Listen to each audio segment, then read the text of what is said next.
പാരീസിലേക്ക് വരുന്ന ഓരോ യാത്രക്കാരൻ്റെയും പ്രധാന location Eiffel tower. Eiffel tower കാണാൻ വരുന്ന ആരും തന്നെ രാത്രിയിലെ സ്പാർക്ലിങ്ങും കൂടെ കാണാതെ തിരിച്ചു പോകാറില്ല. അത്രയ്ക്കും മനോഹരമാണ് 5 മിനിറ്റ് കൂടുമ്പോൾ മാത്രമുള്ള സ്പാർക്ലിംഗ്.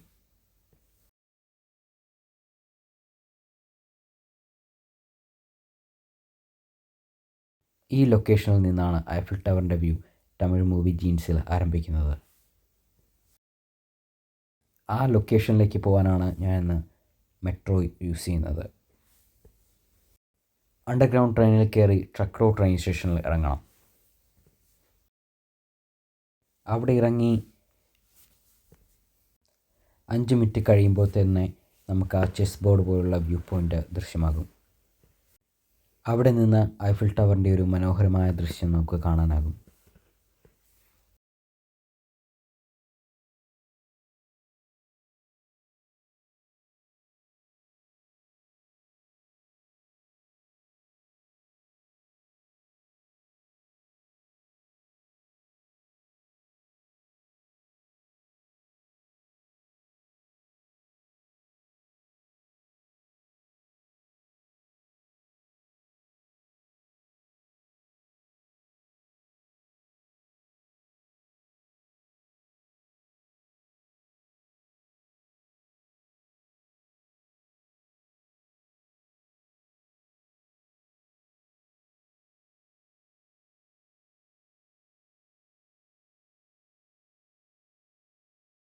ഇതായിരുന്നു എൻ്റെ ആദ്യത്തെ വ്യൂ.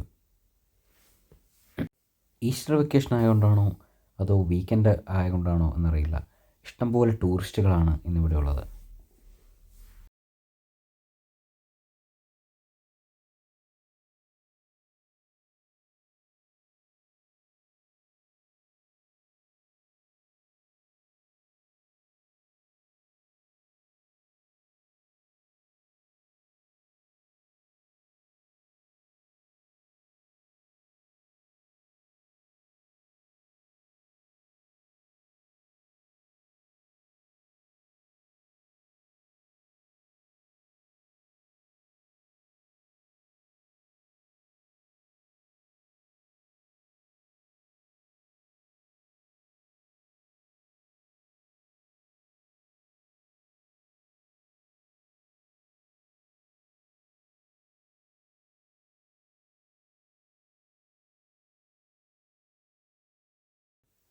ഇതിപ്പോൾ ടവറിൻ്റെ മുകളിൽ നിന്നുള്ളൊരു വ്യൂ ആണ്. ഇവിടെ നിന്ന് നേരെ കാണുന്നതാണ് പലാസ് ദി ചൈൽഡ്, അതായത് ചെസ് ബോർഡിൻ്റെ മാതൃകയിലുള്ള ആ ഒരു ഗ്രൗണ്ട്. എവിടെ നിന്ന് നോക്കിയാലും പാരീസ് നഗരത്തിൻ്റെ ഒരു മനോഹര രൂപമാണ് നമുക്ക് കാണാൻ പറ്റുന്നത്. എത്ര മനോഹരമായാണ് അവർ ടൗൺ പ്ലാൻ ചെയ്തിരിക്കുന്നതെന്ന് നമുക്ക് വളരെ വ്യക്തമായി മനസ്സിലാക്കാം.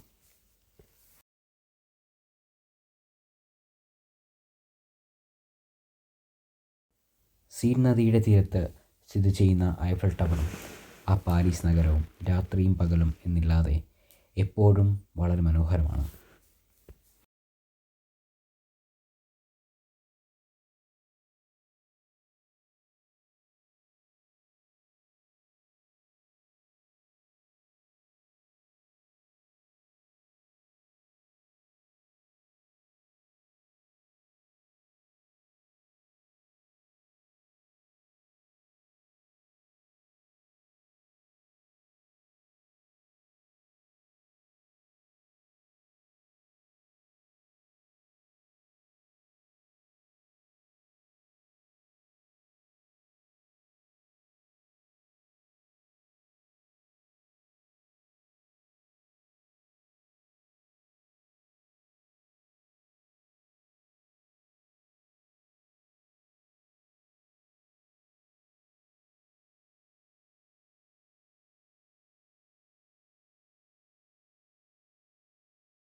ഇതാണ് step കയറിയുള്ള first floor.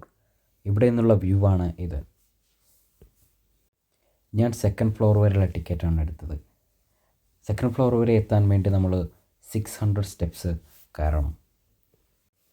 Elevator lift സൗകര്യം ലഭ്യമാണ്. പക്ഷേ ഞാൻ ടിക്കറ്റ് ഓൺലൈനിൽ ബുക്ക് ചെയ്തപ്പോൾ അത് അൺഅവൈലബിൾ ആയിരുന്നു.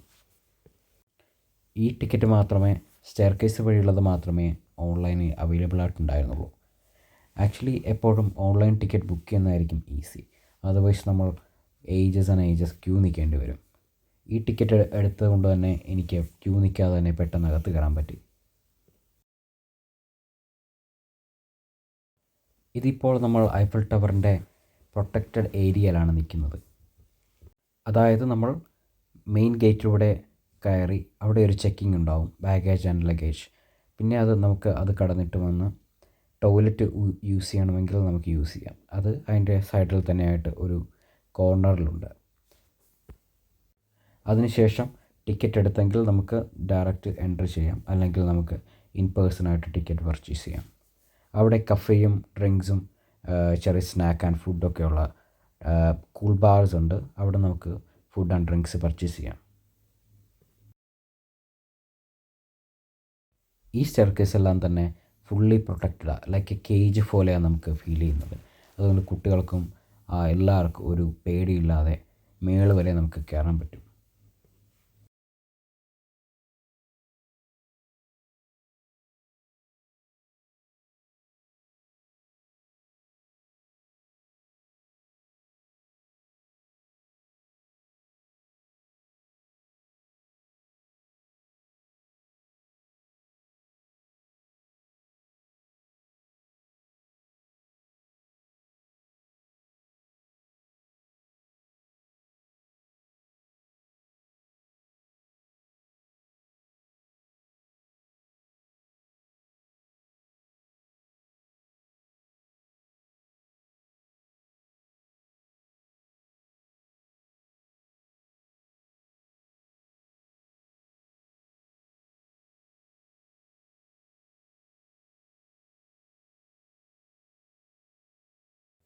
അങ്ങനെ സ്റ്റെയർകേസ് കയറി ഫസ്റ്റ് ഫ്ലോറിലെത്തി. ഇതാണ് ഫസ്റ്റ് ഫ്ലോർ. ഇവിടെ തന്നെ നമുക്ക് കഫേയും ഡ്രിങ്ക്സും സ്നാക്സും ഒക്കെ മേടിക്കാൻ കിട്ടും.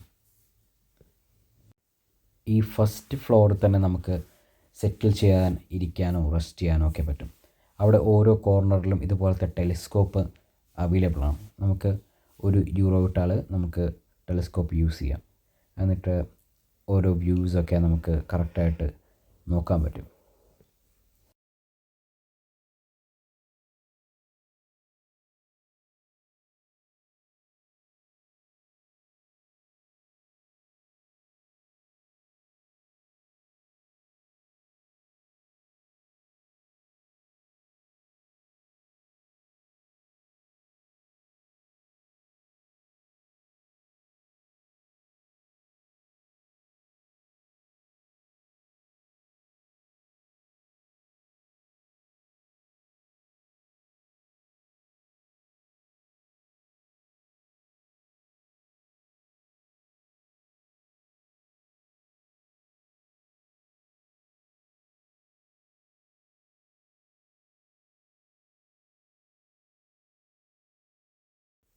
ഇത് കറക്റ്റ് ഓപ്പോസിറ്റ് സൈഡാണ്. ടവറും ഐഫിൾ ടവറിൻ്റെ 4 ദിക്കുകളും എല്ലാ സ്ഥലങ്ങളും ഒക്കെ കൂടെ കാണാൻ വേണ്ടി തന്നെ നമ്മൾ more than may be 1 day or nearly 1 day നമുക്ക് വേണ്ടി വരും.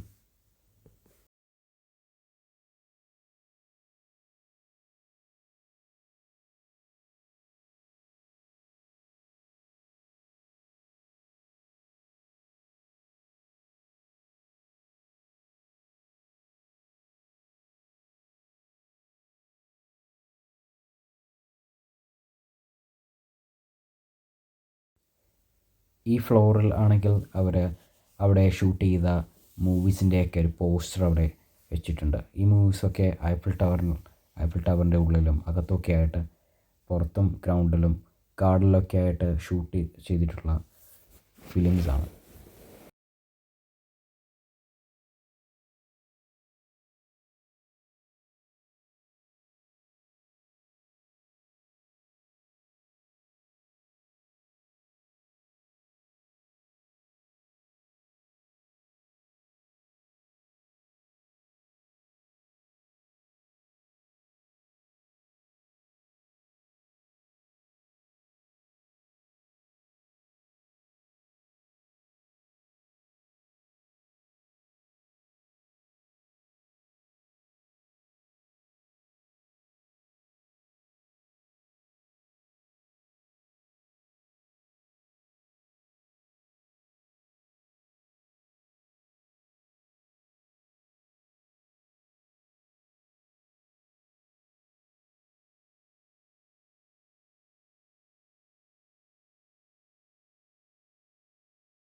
അങ്ങനെ 600-ലധികം സ്റ്റെപ്സ് കയറി സെക്കൻഡ് ലെവലിലെത്തി. ഇവിടെ നിന്നുള്ളൊരു വ്യൂ ആണിത്. അവിടെയും റെസ്റ്റോറൻറ്റ്സ് ആൻഡ് കഫേസ് അവൈലബിൾ ആണ്. ടോയ്ലറ്റ് ഉണ്ട്, ഒരു സുവനീർ ഷോപ്പുണ്ട്, അങ്ങനെ ഇഷ്ടം പോലെ ഉണ്ട്.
അങ്ങനെ ടവറിൻ്റെ ടൂറെല്ലാം കഴിഞ്ഞ് ഫുഡ് കഴിക്കാമെന്ന് വിചാരിച്ചു. ടവറിൻ്റെ സെക്കൻഡ് ഫ്ലോറിൽ തന്നെ റെസ്റ്റോറൻ്റ് ഉണ്ട്. അങ്ങനെ അവിടെ കയറി ഫുഡ് കഴിക്കാമെന്ന് വിചാരിച്ചു. മാഡം പ്രൈസ് റെസ്റ്റോറൻ്റ് ആണ് ആപ്പിൾ ടവർ. ഇവിടെ നിന്ന് നല്ലൊരു ആംബിയൻസിൽ നമുക്ക് എൻജോയ് ചെയ്ത് ഫുഡൊക്കെ കഴിക്കാം. ഞാനൊരു കോക്ടെയിലും എടുത്തു. Lunch, that's my lunch. ഇവിടെ നിന്ന് നല്ലൊരു ആംബിയൻസിൽ നമുക്ക് ഫുഡ് കഴിക്കാം.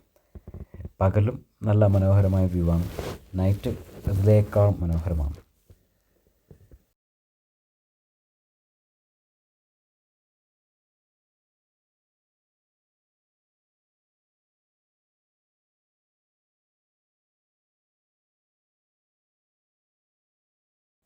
അങ്ങനെ ടവറിൻ്റെ ടൂർ വ്യൂ ഒക്കെ കഴിഞ്ഞ് പുറത്ത് ബാക്കിലത്തെ ഗാർഡനിലൊന്ന് നടക്കാമെന്ന് വിചാരിച്ചു. അപ്പോഴേക്കും നിയർലി 7 ആയി. 1 അപ്പോയിൻമെൻറ്റ്. അവിടുന്ന് ടൂറൊക്കെ കഴിഞ്ഞിറങ്ങി ടവറിൻ്റെ മുകളിൽ കയറി താഴെ ഇറങ്ങിയപ്പോഴത്തേക്കും നിയർലി 7 ആയി.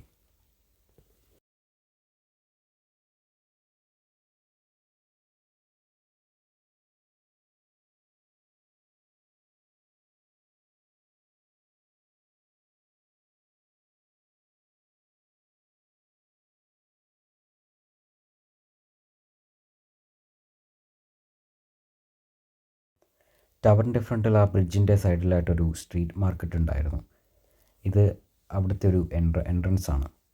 അവിടെ ഫുഡ്സ് ഉണ്ട്, ഫുഡ് ആൻഡ് ഡ്രിങ്ക്സ്, ക്രാഫ്റ്റ്, അങ്ങനെ അങ്ങനെ ഒരുപാട് ഐറ്റംസ് ഉണ്ട്. For like it's best place for like Paris small shopping.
ഇതാണ് the Flame of Liberty monument. ഇതിനടിയിലുള്ള ടവറിലാണ് പ്രിൻസസ് ഡയാനയുടെ കാർ ആക്സിഡൻറ്റ് സംഭവിച്ചത്. ഇന്ന് ഞാനൊരു ദിസ് റിലേറ്റഡ് ന്യൂസ് വായിച്ചത് എന്താണെന്ന് വെച്ചാൽ 2080 ഒക്കെ ആകുമ്പോഴേക്കും ഫ്രഞ്ച് പോലീസ് പ്രിൻസസ് ഡയാനയുടെ കേസ് റിവീൽ ചെയ്യുമെന്നാണ്. ബിക്കോസ് ഇപ്പോൾ അവർക്ക് റിവീൽ ചെയ്യാൻ പറ്റില്ല, ബിക്കോസ് എന്താ ലൈഫ് പ്രൈവസി മാറ്റേഴ്സ് ഉള്ളതുകൊണ്ട്. But they will reveal it like 2080 something എന്നാണ് ഇന്നൊരു ന്യൂസ് ഞാൻ വായിച്ചത്. അപ്പോഴേക്കും ഇതൊക്കെ ആയിട്ട് ബന്ധപ്പെട്ടവരൊക്കെ ചരിത്രത്തിൻ്റെ ഭാഗമായി മാറിക്കഴിഞ്ഞിട്ടുണ്ടാകും. ഇതാണ് ആ ടണൽ. ഈ ടണലിലൂടെയാണ് ഡയാനയുടെ കാറ് പാസ് ചെയ്തത്.